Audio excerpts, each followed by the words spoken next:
عزیز القہار والصلاة والسلام علی النبی المختار وعلی آلہ الاطہار واصحابہ الاخیار اما بعد فاعوذ باللہ من الشیطان الرجیم بسم اللہ الرحمن الرحیم وَلَنَبْلُوَنَّكُمْ بِشَيْءٍ مِّنَ الْخَوْفِ وَالْجُوعِ وَنَقْصٍ مِّنَ الْأَمْوَالِ وَالْأَنفُسِ وَالثَّمَرَاتِ وَبَشِّرِ الصَّابِرِينَ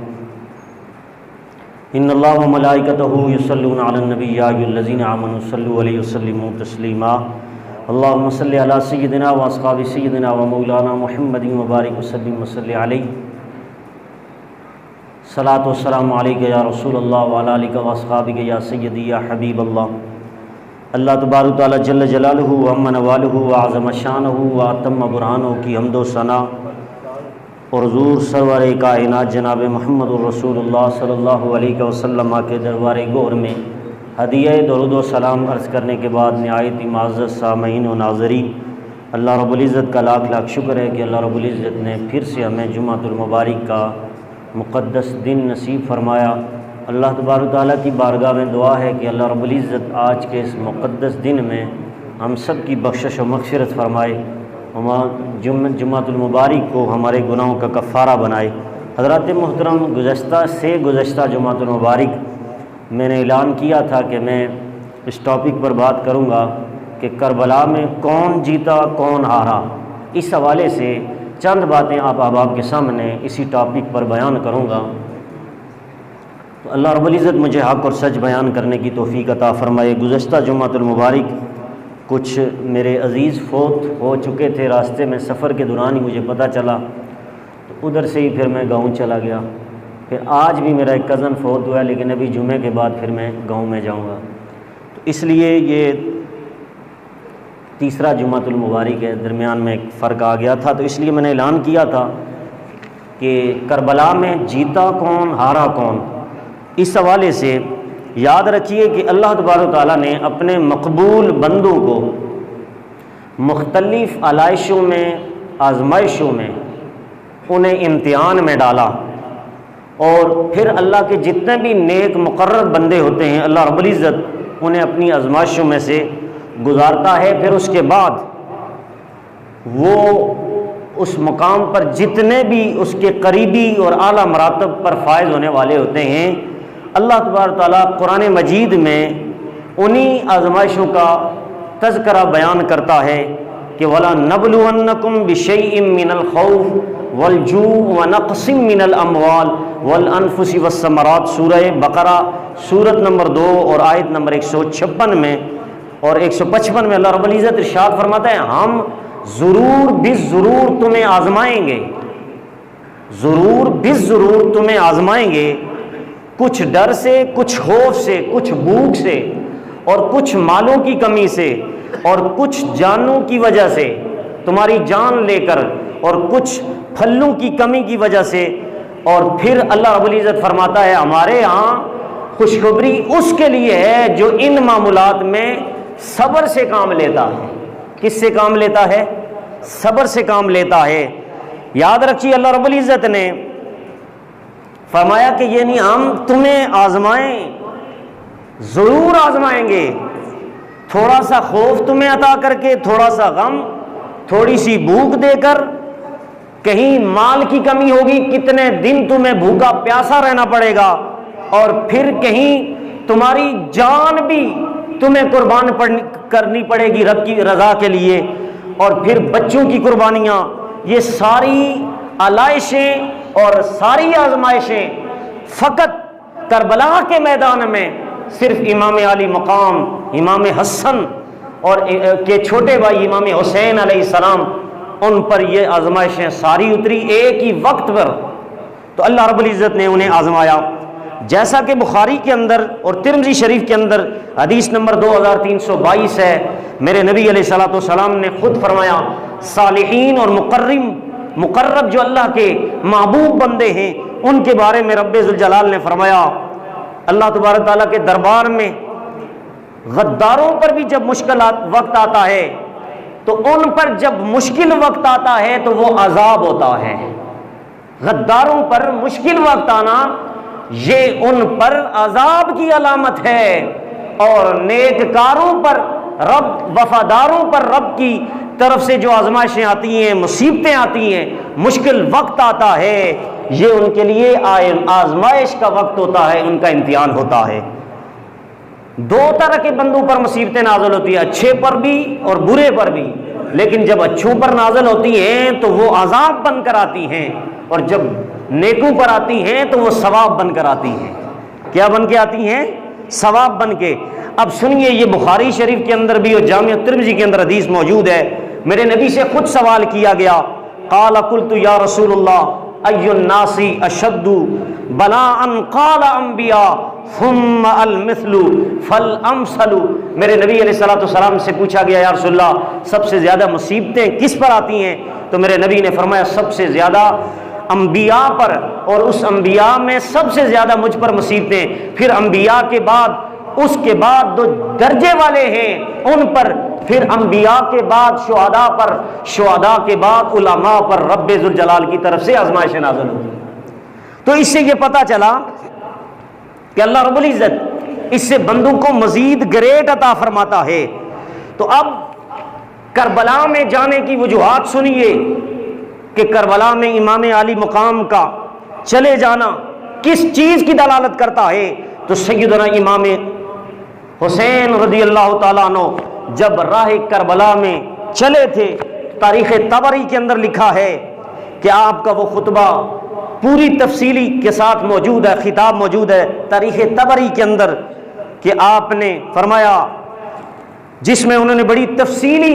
طریقے سے وہ پالیسی بیان کر دی کہ میں کس وجہ سے کربلا میں گیا تھا۔ آج کچھ لوگوں کو یہ بھول ہے، کوئی کہتا ہے کہ کرسی کی لالچ کی وجہ سے معاذ اللہ امام حسین کربلا کے میدان میں گئے، کوئی کہتا ہے کہ اقدار کی وجہ سے گئے تھے، کوئی کیا کہتا ہے، کوئی کہتے ہیں دونوں شہزادوں کی جنگیں تھی، ایک بھی صحابی کا بیٹا دوسرا بھی صحابی کا۔ معاذ اللہ، یاد رکھیے ایسا معاملہ نہیں تھا۔ امام حسین اقتدار کی وجہ سے نہیں گئے تھے کربلا میں، بلکہ حقدار کی وجہ سے کربلا میں گئے تھے۔ جو ان کا حق تھا، جو انہیں کرنا تھا، جو ان کا منصب تھا، اس کی وجہ سے کربلا میں گئے تھے۔ اور دوسرا ایک یزید تھا، وہ پلید تھا،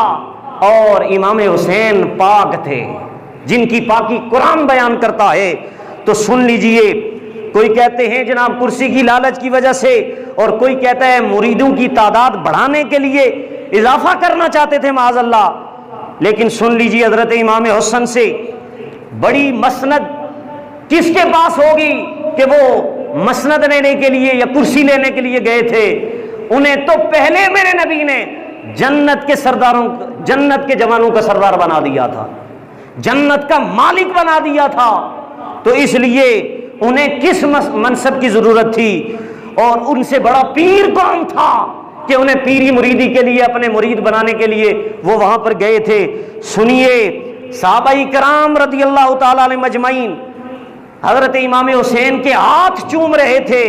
اور وہ اس عظیم مسند کو چھوڑ کر کربلا کے راستے میں چل نکلے ہیں۔ حضرت امام حسین رضی اللہ تعالیٰ نے فرمایا، وَإِنَّ هَؤُلَاءِ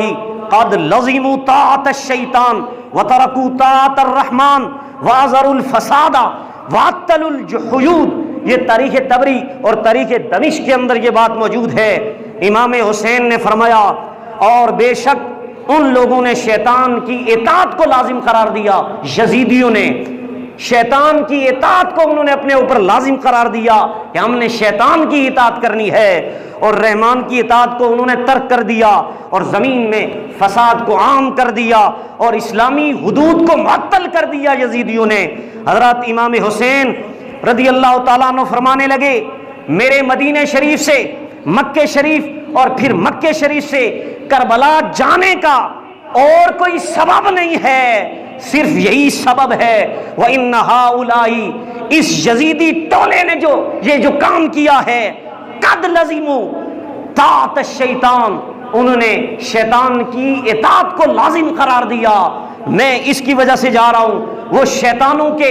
اشاروں پر انہوں نے ناچنا شروع کر دیا، اور شیطان کی غلامی کو پٹا اپنے گلے میں انہوں نے ڈال دیا، وَتَرَكُوا طَاعَةَ الرَّحْمَٰنِ، اور انہوں نے رب ذوالجلال کی حکم کی خلاف ورزی کی ہے اور حکم کو بجا لانے کو ترک کر دیا ہے، وَأَظْهَرُوا الْفَسَادَ، اور انہوں نے فساد کو عام کر دیا ہے۔ یہ وہ عرب کی سرزمین ہے جس کو میرے نانا نے امن کے پھولوں سے بھرا۔ یہ امام عالی مقام کا خطاب تھا، ہر طرف امن کے جھنڈے فرماتے ہیں میرے نانے نے گاڑے اور ہر طرف امن ہی امن قائم کیا، اور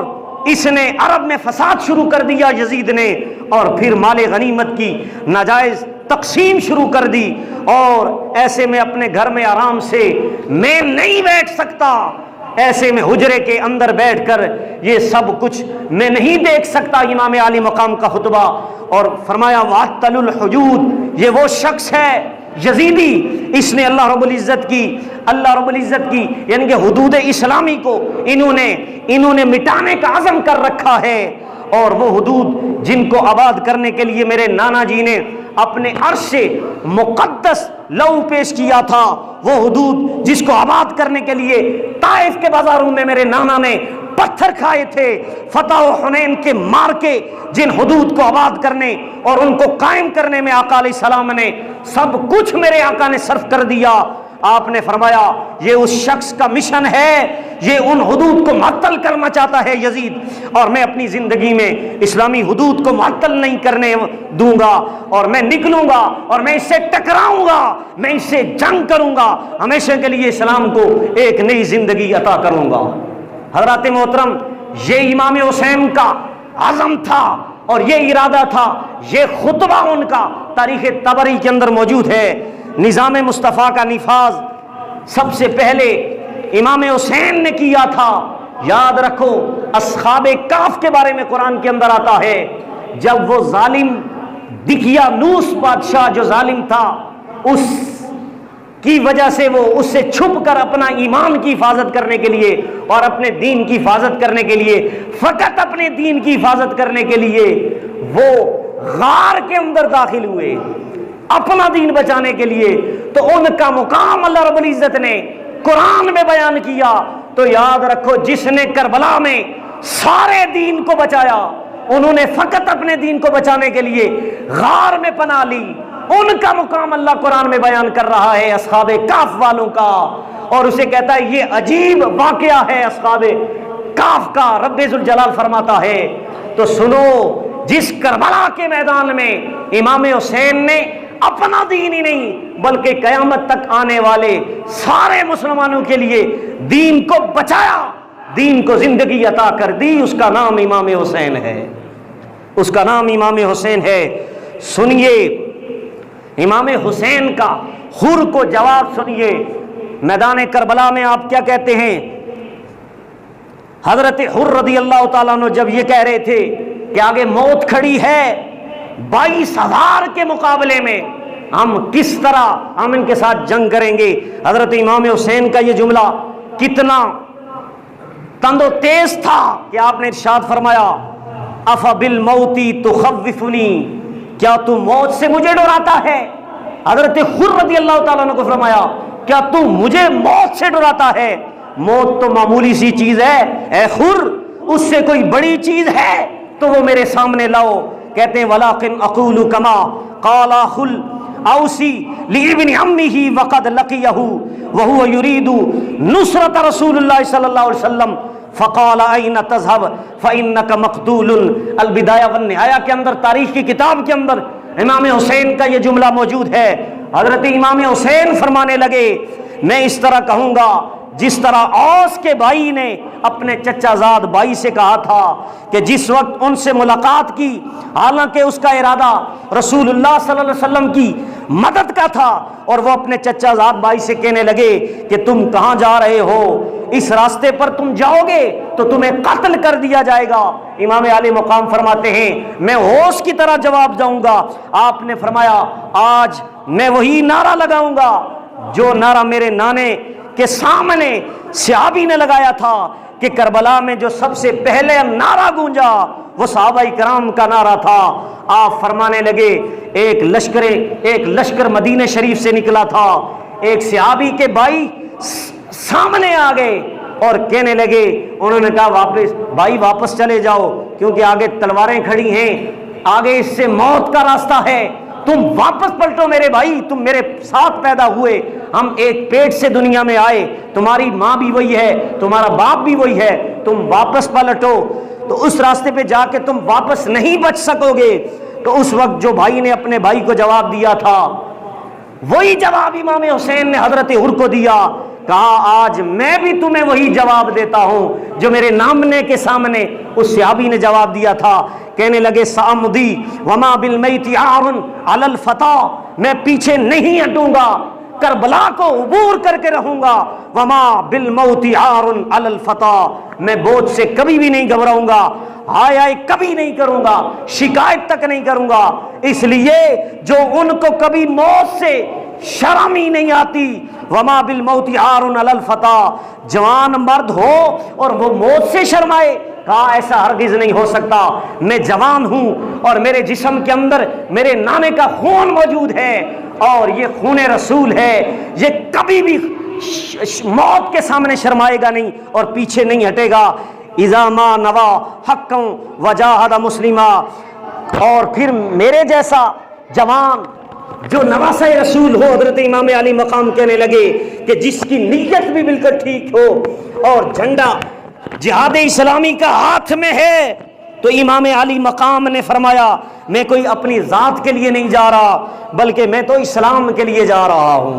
کس کے لیے جا رہا ہوں؟ اسلام کے لیے جا رہا ہوں، اور مجھے کیا فکر، مجھے کیا اندیشہ، مجھے کیا غم کہ کتنی تلواریں مجھ پر چلے، کتنے نیزے مجھے لگے، کتنے تیر مجھے چبھیں۔ آپ فرمانے لگے کوئی بات نہیں ہے،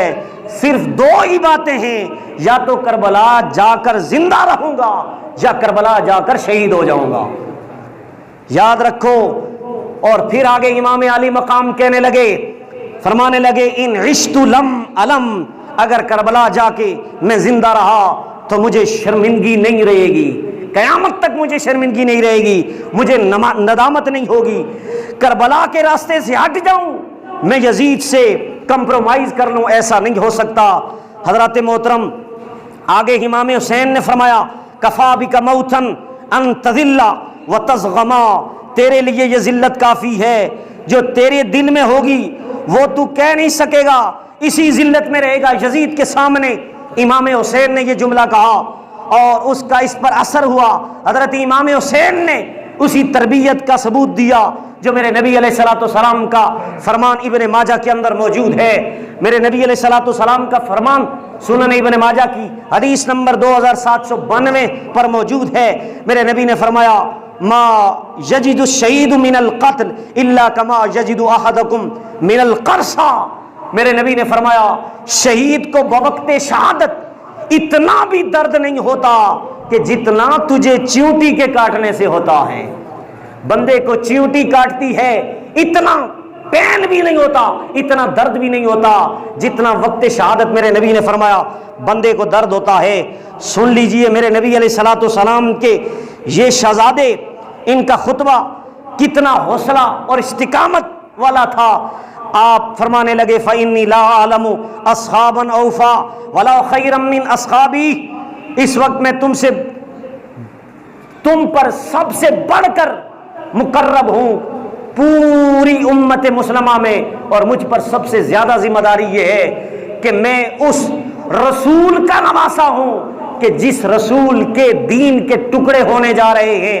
اور میں اس یزید پلید کے خلاف جہاد کرنے کے لیے نکلا ہوں۔ حضرات محترم، مدینہ شریف سے میرے مصطفیٰ کریم کے یہ نواسے، کوفے والوں نے انہیں خط لکھے، اور پھر ان کوفے والوں نے حضرت امام علی مقام کے ساتھ جو کیا وہ بھی آپ کو پتا ہے۔ آج وہی کوفی رافضی ہے، وہی ماتم کرتے ہیں جنہوں نے اس وقت امام علی مقام کو بلایا تھا، اور بعد میں یہ سارے بھاگ گئے تھے، چھوڑ دیا تھا انہوں نے۔ اب سنیے، کہنے لگے فجزاکم اللہ جمیعا عنی خیرا، کہتے ہیں اس پر اللہ تعالیٰ تمہیں بہترین جزا عطا فرمائے۔ یہ حضرت خر کے سامنے امام علی مقام کا جملہ، اور پھر الکامل میں باقاعدہ یہ الفاظ موجود ہیں، آپ نے فرمایا میں وہ حسین ہوں کہ میرے اور میرے بھائی جان کے بارے میں میرے نبی علیہ الصلوۃ والسلام یعنی کہ میرے نانے نے فرمایا تھا انتما سیدہ شبابی اہل الجنہ، فرمایا تم دونوں جنتی جوانوں کے سردار بھی ہو، سردار بھی ہو۔ اور اگلا جملہ سنیے آگے کیا لفظ ہیں، آگے فرماتے ہیں کہ سنیوں کی آنکھ کی ٹھنڈک بھی ہو، یہ میرے نبی نے فرمایا تھا کہ سنیوں کی آنکھ کی ٹھنڈک ہو۔ تو پتہ یہ چلا آج فقط امام علی مقام یا اہل بیت کے کسی فرد سے دعوی محبت کرنے والا ہر وہ شخص جھوٹا ہے محبت کرنے کا دعویٰ کرنے والا، سوائے اہل سنت کے، کیونکہ فقط اہل سنت والجماعت ہیں جن کے بارے میں میرے نبی نے 1400 سال پہلے خود فرمایا تھا یہ حسن اور حسین جنتی سرداروں کے جوان ہیں، ان کی یہ شان ہے، اور یہ سنیوں کی آنکھوں کی ٹھنڈک ہے، سنیوں کی آنکھوں کی ٹھنڈک ہے۔ تو پتہ یہ چلا سنیوں کی آنکھوں کی ٹھنڈک ہو سکتے ہیں، کسی رافضی اور خارجی کی آنکھوں کی ٹھنڈک یہ اہل بیت رسول نہیں ہو سکتے، کیونکہ کسی نے امام علی مقام کو معاذ اللہ باغی لکھا کہ انہوں نے بغاوت کی، انہوں نے ایک بادشاہ کے خلاف جو جہاد کیا انہوں نے بغاوت کی معاذ اللہ۔ حضرات محترم پھر جب وہ مرے تو ان کی شکلیں خنزیر جیسی بن گئی، اہل بیت کے بغض کا نظام تھا۔ اور مجھے یاد آ گئی حدیث، میرے نبی علیہ الصلوۃ والسلام نے فرمایا جو بھی شخص میری اہل بیت کا دشمن ہے اس کے بارے میں فرمایا اما منافق، یا تو وہ منافق ہوگا، و اما لزنیت، یا تو وہ زنا زانی شدہ بچہ ہوگا، و امہ غیر طہر، یا اس حالت میں اس کی ولادت ہوئی ہوگی کہ اس کی والدہ پاک نہیں ہوگی، غیر طور کے وہ بچہ پیدا ہوا ہوگا۔ تو یہ تین نشانیاں میرے نبی نے ممبر رسول پر بیٹھ کر بیان کی۔ تو بتایا جا رہا ہے کوئی بھی منافق ہو وہ حضرت امام علی مقام سے پیار نہیں کر سکتا، اور کوئی حلالی ایسا ہو حلالی وہ ہو سکتا ہے جو حضور کی آل بیت سے پیار کرتا ہے۔ یہ ساری نشانیاں میرے نبی نے خود ممبر رسول پر حدیث صحیحہ کی روشنی میں بیان فرمائی ہے۔ حضرات محترم امام حسین کیا فرمانے لگے، الکامل کے اندر بڑی تفصیل موجود ہے، کہنے لگا وَإِنِّي قَدْ أَذِنْتُ لَكُمْ جَمِيعًا فَانطَلِقُوا فِي حَلٍّ لَيْسَ عَلَيْكُمْ مِنِّي زِمَامٌ، کہنے لگے بے شک میں تمہیں اجازت دیتا ہوں، جاؤ۔ جو ساتھ پیچھے ان کے ساتھ جو دستہ تھا ان کے ساتھ جہاد کرنے والا میرے نبی کے نواسے رات کے پہرے میں تاکہ دن کو انہیں شرمندگی نہ ہو،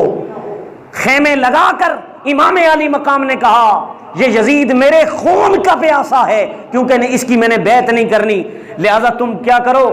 تمہارے بچے بھی ہیں تمہاری بیویاں بھی ہیں، تمہیں اور کوئی مسئلہ ہے، کیونکہ میرا کریڈ بڑا ہے، میرا منصب بڑا ہے، میری ذمہ داری بڑی ہے، لہذا میں کربلا سے میں واپس نہیں جا سکتا، تمہیں آدھی رات کے وقت تہجد کے بعد کھڑے ہو کر تم سے خطاب کر رہا ہوں، جاؤ چلے جاؤ اپنے گھروں میں، اور میں کھلے دل سے تمہیں اجازت دیتا ہوں، کل میں تمہاری شکایت